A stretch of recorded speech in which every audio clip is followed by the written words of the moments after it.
৬০ বছর বয়সে তৃতীয় বিয়ে, ৬১ বছরে হয়েছেন সন্তানের বাবা। রকস্টার মাহফুজ আনাম জেমস যেন এখনও তরুণ। জেমসের তৃতীয় স্ত্রীর নাম নামিয়া আনাম। নামিয়ার ঘরে জন্ম নেওয়া জেমসের পুত্রের নাম রাখা হয়েছে জিবরান আনাম। সন্তানের প্রসঙ্গে জেমস বলেছেন, বাবা হওয়ার অনুভূতি অসাধারণ। আল্লাহর কাছে শুকরিয়া, তিনি আমাকে সুস্থ সন্তান দান করেছেন। জেমসের বর্তমান স্ত্রী নামিয়া আনাম যুক্তরাষ্ট্র প্রবাসী। বাবা নুরুল আমিন ও মা নাহিদ আমিনের সঙ্গে ছোটবেলা থেকেই তিনি সেখানে বড় হয়েছেন। সেখানে একজন নৃত্যশিল্পী হিসেবে তার আলাদা পরিচিতিও রয়েছে। ২০২৩ সালে আমেরিকা সফরের সময় জেমসের সঙ্গে নামিয়ার প্রথম পরিচয় হয় লস অ্যাঞ্জেলেসে। সেখান থেকেই শুরু হয় সম্পর্কের যাত্রা। এরপর বাংলাদেশে ফিরে আসেন জেমস, আর কিছুদিনের মধ্যে ছুটে আসেন নামিয়াও। দুইজন মিলে বিয়ের সিদ্ধান্ত নেন। ২০২৪ সালের ১২ জুন ঢাকায় তাদের বিয়ে সম্পন্ন হয়। ২০২৫ সালের ৮ জুন নিউ ইয়র্কের হান্টিংটন হাসপাতালে ভোর ৩:৩০টায় জন্ম হয় জিবরানের। জেমস সহ পরিবারের অন্যান্য সদস্য তখন সঙ্গে ছিলেন। ১ মাস যুক্তরাষ্ট্রে অবস্থানের পর সন্তান নিয়ে দেশে ফেরেন তারা। জেমসের ব্যক্তিগত জীবনটা কখনোই সমান্তরাল রেখায় চলেনি।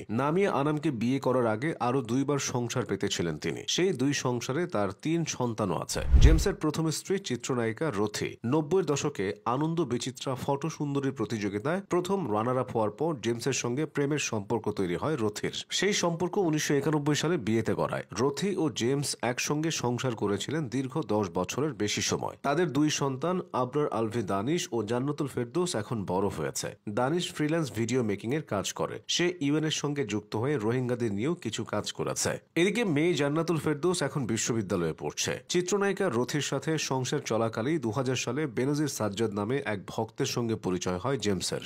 এরপর আমেরিকায় গিয়ে তারা বিয়ে করেন। রথির দাবি, তাকে না জানিয়ে জেমস বিয়ে করেছিল, তাই বিচ্ছেদের পথে হাঁটতে হয়েছিল। ২০০৩ সালে আনুষ্ঠানিকভাবে তাদের ছাড়াছাড়ি হয়। এরপর ২০১০ সালে রথিও বিয়ে করে নতুন জীবন শুরু করেছিলেন। অবশ্য তার সে সংসারটা টেকেনি জেমসের দ্বিতীয় সংসারটাও। ২০১৪ সালে দ্বিতীয় স্ত্রী বেনজির সাজ্জাদের কাছ থেকে জেমস পেশাগত কারণেই আলাদা হন। কেননা বেনজির তাদের একমাত্র কন্যা সন্তান জাহানকে নিয়ে যুক্তরাষ্ট্রের ডালাসে স্থায়ীভাবে বসবাস করার সিদ্ধান্ত নিয়েছিলেন। অন্যদিকে জেমস কোনোভাবেই গান আর দেশ ছাড়বেন না, তাই সেখানেই দুজনের পথটা আলাদা হয়ে যায়। অথচ দ্বিতীয় বিয়ে নিয়ে বেশ বিড়ম্বনায় পড়তে হয়েছিল জেমসকে। বিষয়টা তখন আদালত পর্যন্ত গড়িয়েছিল। তবে এই ঘটনায় রথি নয়, বেনজিরের বাবার মামলার কারণে কারাবরণ করতে হয়েছিল জেমসকে। সে যাই হোক, বর্তমান স্ত্রী নামিয়া আনামকে নিয়ে সুখেই সময় পার করছেন জেমস। কণ্ঠ দিয়ে বাংলাদেশে জেমসের মতো জনপ্রিয়তা পেয়েছে খুব কম তারকা। তবে নগর বাউল খ্যাত এই তারকার ব্যক্তিগত জীবনের মতো সঙ্গীত জীবন নিয়েও আছে নানা উপাখ্যান। জেমস ১৯৬৪ সালের ২রা অক্টোবর নওগাঁয় জন্মগ্রহণ করেন। তার বাবা ছিলেন একজন সরকারি কর্মকর্তা। চট্টগ্রাম শিক্ষা বোর্ডের চেয়ারম্যান হিসেবেও দায়িত্ব পালন করেছেন তিনি।